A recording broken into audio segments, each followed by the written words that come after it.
Ahora vamos a hablar de la importancia del factor vía en los accidentes de circulación. Factor vía se refiere pues a la adherencia de la calzada, las curvas, los derrapes, las condiciones climatológicas de cuando está lloviendo, el asfalto está mojado, etc. Vamos con ello. Y tal como acabo de decir, vamos a ver uno por uno los factores que nos pueden preguntar sobre la vía. Son la adherencia, las curvas, los derrapes y las circunstancias meteorológicas. En cuanto a la adherencia, hemos comentado en clases anteriores la importancia de llevar bien los neumáticos, amortiguadores, etc. Pero, aunque los neumáticos vayan con una presión correcta, dibujo perfecto, etc., son solo la mitad de la adherencia, la otra mitad será el suelo. Y hay suelos más y menos adherentes. Vamos a ver casos de carretera poco adherente. Por ejemplo, carretera que a simple vista está brillante. Eso es señal de que el asfalto está muy pulido y será resbaladizo. Igual que andando un suelo muy brillante nos hace desconfiar porque relacionamos el brillo con el posible resbalón, en la carretera debemos pensar lo mismo.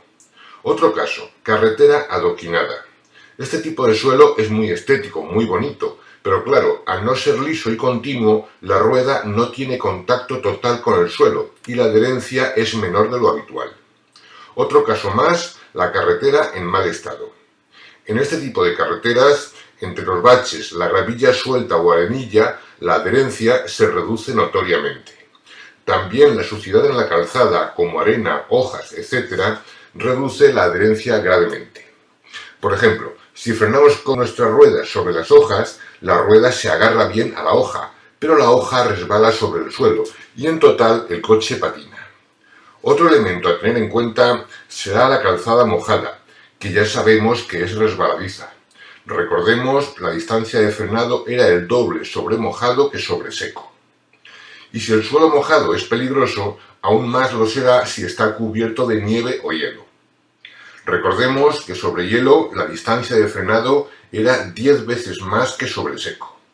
En fin, en todos estos casos la distancia de frenado aumenta. Solución: aumentar la distancia de seguridad con el de delante y moderar la velocidad. Ahora vamos a hablar de las curvas.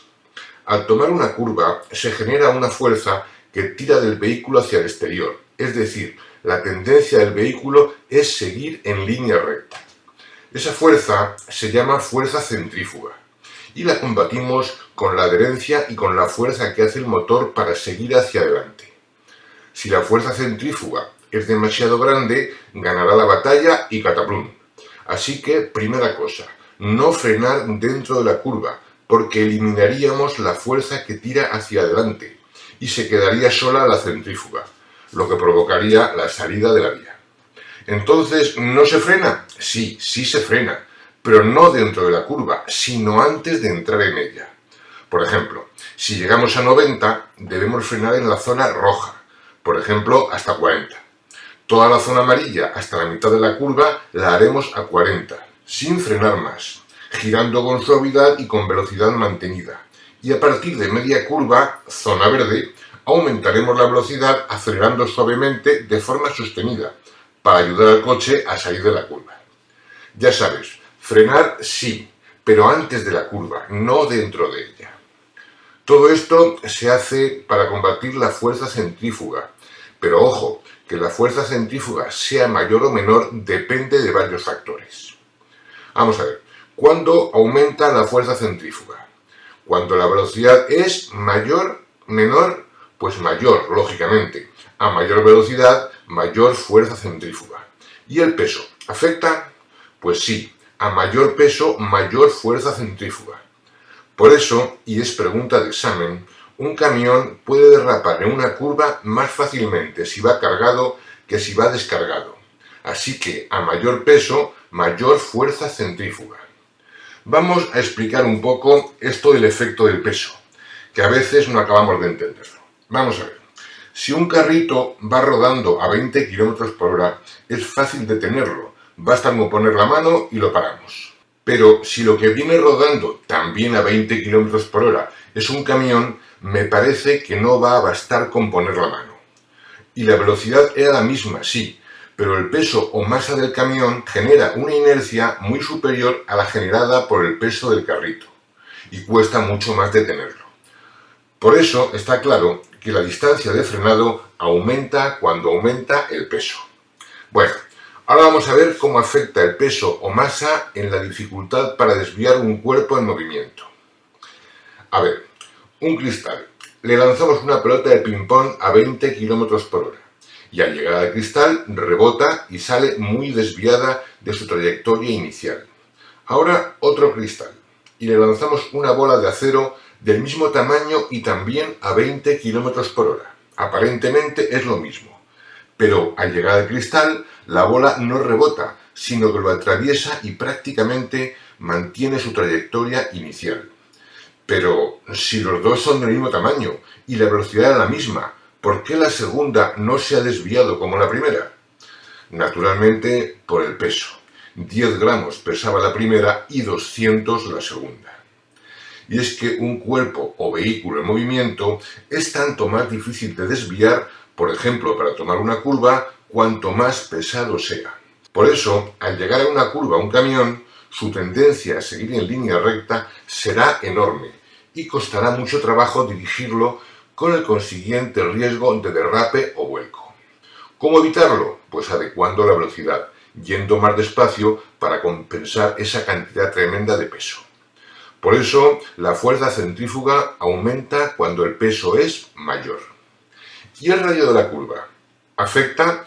Pues sí, claro que afecta. La fuerza centrífuga aumenta cuando el radio de la curva es menor. Pero vamos a explicarlo, que esto es un poco lioso. Cogemos el helicóptero, volamos sobre la carretera y vemos que una curva abierta, la roja, es menos peligrosa que la curva cerrada, la verde. Pues bien, el radio de la roja vemos que es mayor que el de la verde. Es decir, tiene menos radio una curva cerrada que una curva abierta. Por lo tanto, a mayor radio, menor riesgo de derrape. A menor radio, mayor fuerza centrífuga y mayor riesgo de derrape. Bueno, además hay señales que nos indican el grado de peligrosidad de las curvas, y son estas.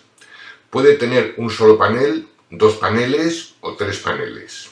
Con un panel es de peligrosidad baja. Con 2 paneles es de peligrosidad media. Y con 3 paneles es de peligrosidad alta. Y cuando fallamos en la evaluación del peligro y las medidas a tomar, se produce el derrape. Bueno, vamos a ver. Llamamos derrape al patinazo lateral que puede ocurrir al tomar una curva. Puede ocurrir por cualquiera de las causas que hemos citado: velocidad excesiva, mucho peso o radio de giro muy fuerte. Un fallo del conductor, como frenar dentro de la curva o dar un volantazo violento, también puede causarlo, ¿eh? Bueno, lo suyo es evitar el derrape, pero si el derrape se produce, es decir, el eje trasero patina lateralmente, ¿cómo podemos recuperar el control y no acabar en el paisaje? En primer lugar, no asustarse y pegar un frenazo, porque derraparía aún más, así que no frenar. Tampoco soltar de golpe el acelerador, por lo mismo.